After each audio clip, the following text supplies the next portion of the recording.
कमरे के बीचों बीच बिस्तर के सामने सुशांत सिंह राजपूत पंखे से लटके हुए थे। बिहार सरकार की स्टेटमेंट के बाद पूरा केस पलट गया। क्या दिशा की मौत को लेकर सुशांत कोई ऐसा राज जानते थे जिससे कोई बड़ा बॉलीवुड सेलिब्रिटी फंस सकता था? कोर्ट ने यह माना कि मुंबई पुलिस ने सुशांत केस में जांच नहीं की है, बल्कि इस मामले में बस इंक्वायरी की गई है। Stars, sports personality. Today's big breaking news that is coming in. Sushant Singh Rajput, actor Sushant Singh Rajput. 14 June 2020 Sunday के दिन मुंबई के बांद्रा इलाके में एक आलीशान अपार्टमेंट की चौथी मंजिल पर जो हुआ उसने पूरे देश की आंखें नम कर दी। ये फ्लैट था मशहूर बॉलीवुड सुपरस्टार सुशांत सिंह राजपूत का। सुबह के करीब 6:30 बजे सुशांत सोकर उठते हैं। घर में उस समय सुशांत के अलावा उनके क्रिएटिव मैनेजर, उनका एक दोस्त और एक कुक मौजूद था। आम दिनों की तरह ही घर के कुक ने सुशांत को करीब 9 बजे अनार का जूस दिया। इसके बाद सुशांत अपनी बहन से फोन पर बातचीत करने लगे। बहन से बात करने के बाद उन्होंने अपने दोस्त महेश शेट्टी को भी फोन मिलाया। अब तक सब सही चल रहा था। कुछ देर बाद सुशांत वापस अपने कमरे में चले गए, लेकिन फिर कभी दोबारा मुड़कर बाहर नहीं आया। करीब 10 बजे किचन में काम कर रहे कुक ने नाश्ते के लिए सुशांत के कमरे का दरवाजा खटखटाया, लेकिन कोई जवाब नहीं मिला। दरवाजा अंदर से लॉक था। कुछ देर बाद दोस्तों ने कॉल किया।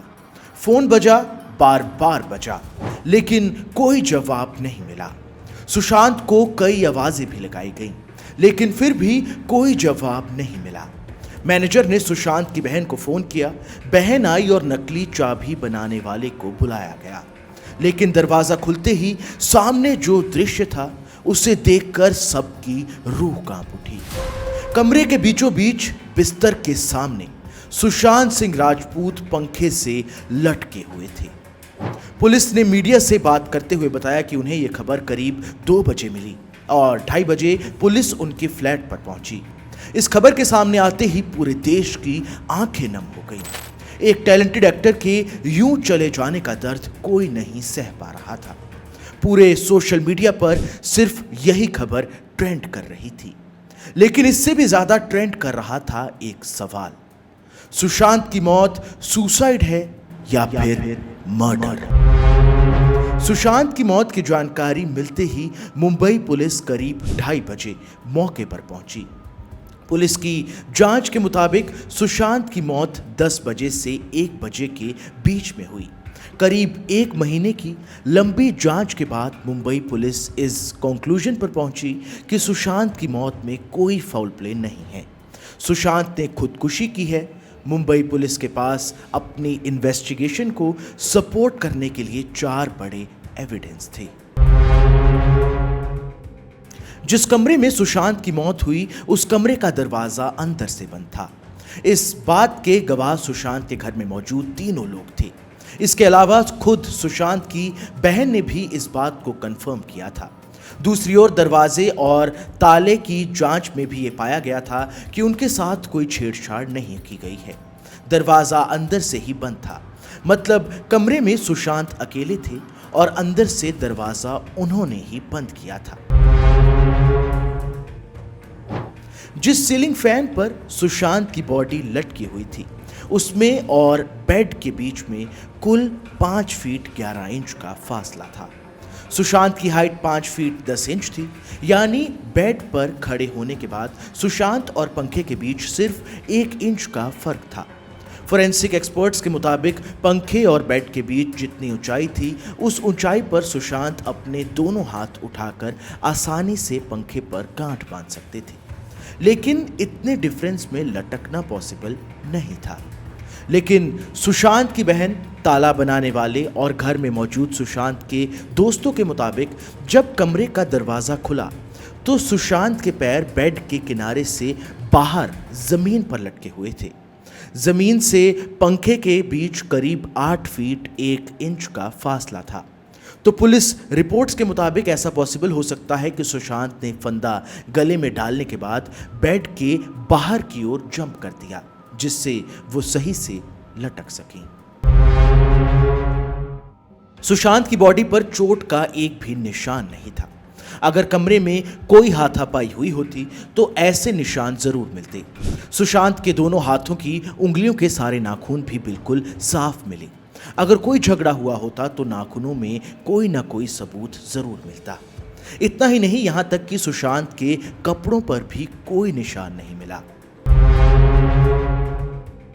जब कमरे का दरवाजा खुला तो उस समय सुशांत के फ्लैट पर जितने भी लोग मौजूद थे, पुलिस ने उन सभी से अलग अलग बातचीत की।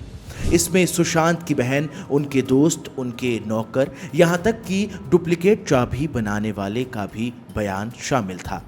पुलिस के मुताबिक इन सभी के बयान एक जैसे ही थे। इससे पुलिस का शक यकीन में बदल गया कि ये एक खुदकुशी का ही मामला है। मुंबई पुलिस ने ये केस बंद कर दिया।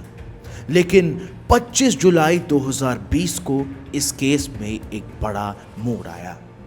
सुशांत के पिता ने पटना में सुशांत की गर्लफ्रेंड रिया चक्रवर्ती और उनके परिवार के खिलाफ एफआईआर दर्ज करवाई। सुशांत के पिता ने रिया पर सुसाइड के लिए उकसाने, ब्लैकमेल करने, दवाइयों का ओवरडोज देने और पैसों की ठगी जैसे कई संगीन आरोप लगाए। इस एफआईआर के बाद से ये केस एक बार फिर चर्चा में आ गया। सुशांत के फादर ने यह भी बताया कि सुशांत की मौत से कुछ दिन पहले रिया उनका घर छोड़कर चली गई थी और अपने साथ कई सारे कीमती सामान जैसे कि laptop, jewellery, credit card, debit card और सुशांत की मेडिकल रिपोर्ट्स ले गई थी। इन सभी आरोपों से अब रिया चक्रवर्ती सवालों के कटघरे में खड़ी हो गई। सुशांत के पिता ने अपनी कंप्लेंट में रिया के परिवार के अलावा 6 और लोगों पर भी आरोप लगाए थे। अब क्योंकि कंप्लेंट पटना में हुई थी तो ये मामला महाराष्ट्र गवर्नमेंट के साथ साथ बिहार गवर्नमेंट के पास भी चला गया था। ऐसे में अब इस केस में लड़ाई 2 सरकारों की हो गई थी। मामले में बिहार सरकार का कहना था कि मुंबई पुलिस पॉलिटिकल इन्फ्लुएंस के कारण इन्वेस्टिगेशन सही से नहीं कर पाई। वहीं दूसरी ओर महाराष्ट्र सरकार का कहना था कि क्योंकि मौत मुंबई में हुई है इसलिए इस मामले में बिहार गवर्नमेंट की कोई अथॉरिटी नहीं है। अब ये केस हाई प्रोफाइल बन चुका था। मामला सुप्रीम कोर्ट में चला गया। बिहार सरकार ने इस केस में सीबीआई जांच की मांग कर दी। यहां तक कि बिहार के सीएम नीतीश कुमार ने खुद इसको लेकर सिफारिश की थी। वहीं महाराष्ट्र सरकार सीबीआई जांच के शुरू से ही खिलाफ थी। ये केस अब हर अखबार की हेडलाइन बन गया था। इस केस ने बॉलीवुड में चल रही टॉक्सिसिटी को सामने ला दिया था। केस में कई बड़े सेलिब्रिटीज के नाम भी जुड़ने लगे। बिहार सरकार की स्टेटमेंट के बाद पूरा केस पलट गया और सुशांत की मौत को एक मर्डर बताया जाने लगा। ड्रग्स, स्टारडम, माफिया, नेपोटिज्म सबके तार इस केस से जुड़ने लगे। इसके साथ ही चर्चा में आने लगी सुशांत की एक्स मैनेजर दिशा सालियान की मौत। सुशांत की मौत के बस 5 से 6 दिन पहले 9 जून 2020 की रात दिशा की एक बिल्डिंग के 14th फ्लोर से गिर जाने से मौत हो गई थी। अब ये सवाल उठने लगे कि क्या दिशा की मौत एक मर्डर था? क्या दिशा की मौत को लेकर सुशांत कोई ऐसा राज जानते थे जिससे कोई बड़ा बॉलीवुड सेलिब्रिटी फंस सकता था? क्या सुशांत को जानबूझकर आत्महत्या करने के लिए मजबूर किया गया था? पहली नजर में सिंपल सा दिखने वाला एक केस अब कोई कॉन्स्पिरेसी लगने लगा था। पूरे देश की नजरें इसी केस पर थीं। हर न्यूज चैनल के प्राइम टाइम शो में बस इसी मुद्दे पर बात हो रही थी। सबको इंतजार था तो बस एक चीज का, सुप्रीम कोर्ट का फैसला। 19 अगस्त 2020 सुप्रीम कोर्ट में केस को लेकर सुनवाई हुई। कोर्ट ने इस केस को लेकर 35 पन्नों की जजमेंट दी, जिसमें कोर्ट ने पटना में दर्ज एफआईआर को सही बताया। कोर्ट ने यह माना कि मुंबई पुलिस ने सुशांत केस में जांच नहीं की है, बल्कि इस मामले में बस इंक्वायरी की गई है। इसके साथ ही सुप्रीम कोर्ट ने यह केस अब सीबीआई को सौंप दिया। कोर्ट ने साफ कहा कि इस केस में अब जो भी एफआईआर दर्ज होगी उसे सीबीआई ही देखेगी। इसके साथ ही कोर्ट ने साफ साफ शब्दों में यह भी कह दिया कि सीबीआई की इन्वेस्टिगेशन में किसी भी स्टेट की पुलिस दखल नहीं देगी। एक केस जो बंद हो गया था दोबारा खुल गया। आखिर उस दिन सुशांत के साथ क्या हुआ था? जांच अब दोबारा 14 जून 2020 से शुरू हुई। सीबीआई ने 6 अगस्त 2020 को सुशांत का केस अपने हाथ में लिया और कई सालों तक जांच जारी रखी।